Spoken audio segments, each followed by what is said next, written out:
Hey, what's going on, guys? It's Rob. I hope you had a wonderful holiday season and a happy new year. If you didn't get that toy that you really wanted for the holidays, I'm going to show you how to make something really cool today, the origami boomerang. This is definitely one of my most favorite origami models to make now. It's pretty simple, it's fun for all ages, and it will keep you busy for hours. When I first made it, I was playing around with it for over an hour. Well, the first one I made didn't come out so good. Neatness really counts with this model, so you need to be as neat as possible if you want it to fly well. What you're going to need is a piece of A4 printer paper. That's just a basic 8.5 by 11 sheet, just like this. You don't want to use cover paper that's too thick. You don't want to use construction paper. Just use a sheet like this. And the good thing about it is that we're going to split it in half, meaning you get to make two origami boomerangs with one sheet. Now you're probably wondering, how well can an origami boomerang really fly that's made from a piece of printer paper? Well, before we start, I'm going to show you a quick little video of me throwing it.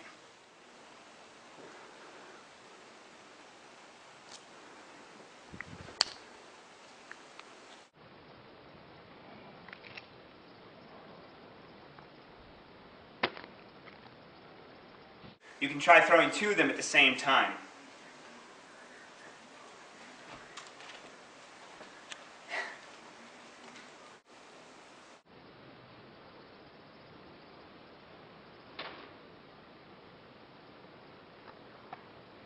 To start off, position your printer paper so that the longer ends are horizontal.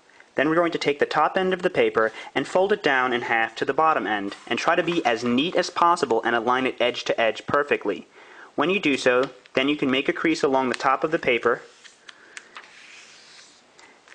and then to split it in half, you can run your fingernail against the edge. If you want to fold it back on itself and do the same the other way, you can do that.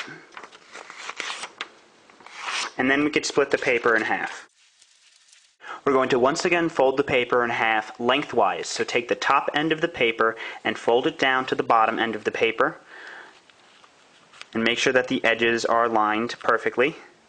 And then you can make a crease along the top of the paper. You may want to just run your fingernail against it so that we have really good creases, since that'll help the boomerang fly a little better. When you unfold the paper, you'll now notice we have a line that divides the paper in half, and we're going to be taking the top end of the paper and the bottom end of the paper and folding it directly next to the line. You don't want to fold it right on top of it, because when we fold the boomerang in half again, it might interfere with the edges. So take the top end of the paper, fold it down next to that line, leave a little bit of space, maybe like a millimeter or so, and then you want to make a nice crease along the top edge of the paper. So as you'll see, I left a little bit of space in between the middle of the paper and the edge of the paper there. Do the same for the bottom edge, so just fold it directly next to that line, leaving a little bit of space. And then we can make a crease along the bottom of the paper there. So as you'll see, there is a little bit of space in between the two edges, so that when we fold it in half, it doesn't interfere with those edges which we just folded in. Alright, so now we could take one end of the paper and we're going to fold it across to the other end. And as you'll see, the paper is very straight, so once you align it edge to edge, just hold it there, and you might need to just pull on this a little bit to kind of round it off, and it'll allow you to make that nice crease on the end there. And then you could run your fingernail over it. And then we're going to take both of the corners here and we're going to fold them inward so that the top edge is aligned with that vertical line you see. And you may want to just hold the bottom here, because when you fold this inwards, it'll kind of misalign the paper. So you just want to hold the bottom here, fold the corner inwards just like that, and make a crease. Run your fingernail over it. Do the same with the left side. So just fold that corner in just like that and make another crease. And you could run your fingernail over there. Then you can unfold both of the corners, and we could just fold it backwards. If you want to flip the model over and fold it that way, it's fine. But you could just fold it backwards on the same crease which we just made, and run your fingernail over it. Do the same with the left side, and run your fingernail over it. And then what we're going to do is we're going to just open the side here, and we're going to tuck both of these corners inwards, just like that. So you want to take it, tuck the corner in, and then you want to reclose the flaps. Do the same with the left side. Open it up, tuck the corner in, and then you could just close both of the edges together again. Make good creases, and you're ready to move on. Alright, at this point I need you guys to pay really close attention, to listen carefully, since the folding does get a little tricky here, but I'm going to go through it in a lot of detail to make it as simple for you as I can. We're going to take the model, and we're going to unfold it, and then we're also going to unfold this edge on the right that we previously folded in towards the center. So you just want to unfold the right side of the model, just like that. Now you'll see we have a diamond shape on the right side here.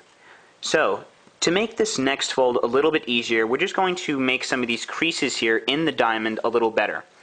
On this horizontal fold, you want to just take both ends of the model and to just fold them away from you, and then you want to just run your fingernail against that horizontal fold. And that's known as a mountain fold because it creates what looks like a mountain.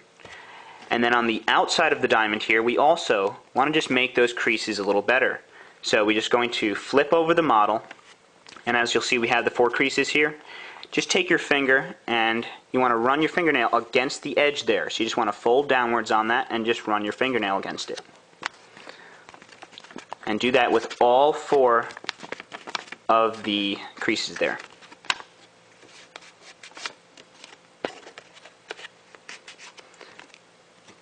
So it should look something like that now. It's just a little bit better folded. So now you can flip the model over, and now what we're going to do is we're basically going to make a little pocket here. So what we want to do is we want to take our thumb and we're just going to close the top half of the model so that this edge is once again on the midline, and just hold it there.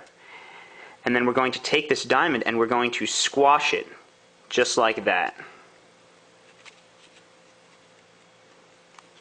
So you want to take your thumb and you're just going to squash this diamond so that this corner here is folded up against this piece of the paper here.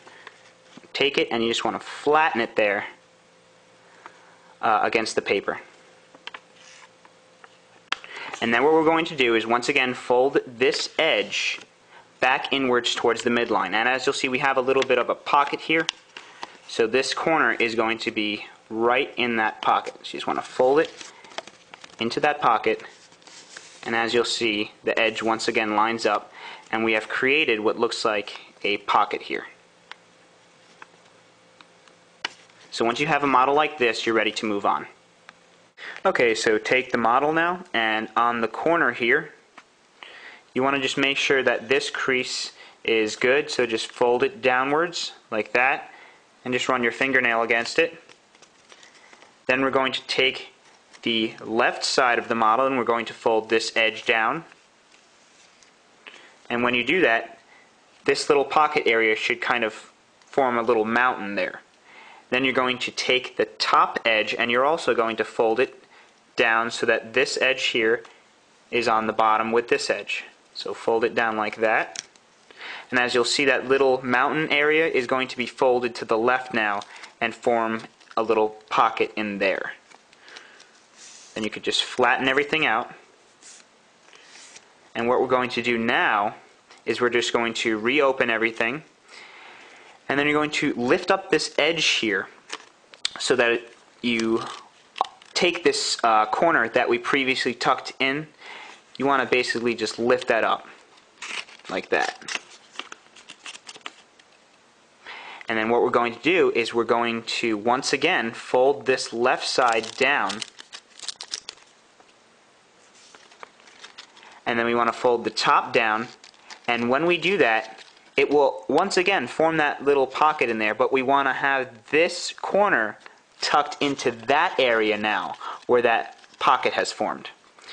So just put that in there, close the top down, and just kind of work that corner back into that area and make sure everything is folded nicely and make really good creases. So your model should look something like this now. Alright guys, so we're pretty much done with making the origami boomerang. We just need to lock the ends, and to do that we're just going to open the end like that, and we're going to fold both of these corners in so that the edge here is aligned with the vertical edge. So just fold it in and try to be as neat as possible, and make a crease and run your fingernail against it. Do the same with the left side.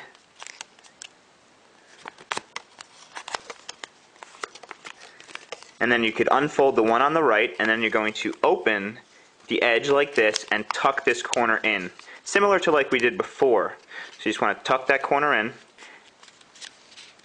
and as you'll see, it forms a little flap here. So just flatten that out. Then you could open the left side, and you'll have a little flap here now. And then we could reclose the model. So put that edge back down, and as you'll see, you have the flap here, and you have what looks like a little pocket now formed by the other flap. So you could tuck this flap into that pocket all the way up to the edge, the crease that we made there. So just tuck it in like that and just flatten everything out. And then you could do the same with the other side. On the left side here we only have one layer, whereas the other side we had 2 layers on both sides, but it works the same way. So just fold this in and make a crease, and fold the right side in and make another crease.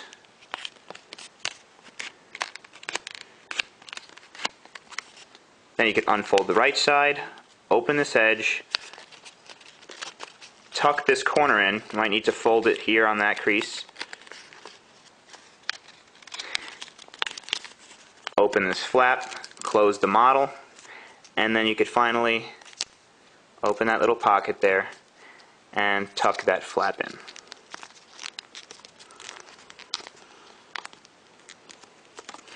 Alright guys, so once you've done all that, flatten everything out,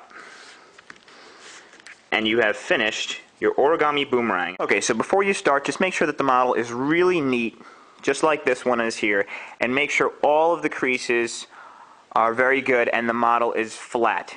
If you do bend the model, it's not going to fly correctly. So it is pretty fragile, but it will endure being hit against walls and stuff like that, but if it hits a wall, it's not going to come back to you.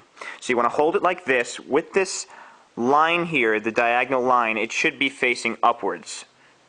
So you don't want to hold it with this little flap here on the back. It should be held like this, and as you'll see, this end here is diagonally down to the right, like that. So this is the way you want to throw it. There is a way to make this so that you could throw it with your left hand. I know there's some lefties out there, me included, but I am able to throw this with my right hand. So once you position it like this, you want to just rotate it like a frisbee, and it's going to be thrown so that the model is spinning clockwise. So you just want to throw it like that. I probably won't catch it right now, but let me try to throw it. Well, there you go. So just make sure your model is neat. If it's not coming back to you, you need to practice on how to throw it. Make sure the model is very flat, and have fun with your origami boomerang. Alright guys, thanks for watching, and be sure to subscribe for further notification of my videos.